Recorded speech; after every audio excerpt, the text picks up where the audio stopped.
Thus the heavens and the earth, and all the host of them, were finished. And on the seventh day God ended his work which he had done, and he rested on the seventh day from all his work which he had done. Then God blessed the seventh day, and sanctified it, because in it he rested from all his work which God had created and made. This is the history of the heavens and the earth when they were created, in the day that the Lord God made the earth and the heavens, before any plant of the field was in the earth, and before any herb of the field had grown. For the Lord God had not caused it to rain on the earth, and there was no man to till the ground. But a mist went up from the earth and watered the whole face of the ground. And the Lord God formed man of the dust of the ground, and breathed into his nostrils the breath of life, and man became a living being.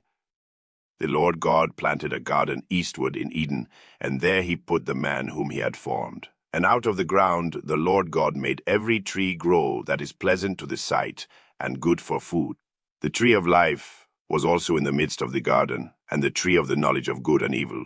Now a river went out of Eden to water the garden, and from there it parted and became 4 riverheads. The name of the first is Pishon. It is the one which skirts the whole land of Havilah, where there is gold, and the gold of that land is good. Bdellium and the onyx stone are there. The name of the second river is Gihon. It is the one which goes around the whole land of Cush. The name of the third river is Hiddekel. It is the one which goes toward the east of Assyria. The fourth river is the Euphrates. Then the Lord God took the man, and put him in the garden of Eden to tend and keep it. And the Lord God commanded the man, saying, Of every tree of the garden you may freely eat, but of the tree of the knowledge of good and evil you shall not eat, for in the day that you eat of it you shall surely die. And the Lord God said, It is not good that man should be alone. I will make him a helper comparable to him. Out of the ground the Lord God formed every beast of the field and every bird of the air, and brought them to Adam to see what he would call them. And whatever Adam called each living creature, that was its name. So Adam gave names to all cattle, to the birds of the air, and to every beast of the field. But for Adam there was not found a helper comparable to him. And the Lord God caused a deep sleep to fall on Adam, and he slept.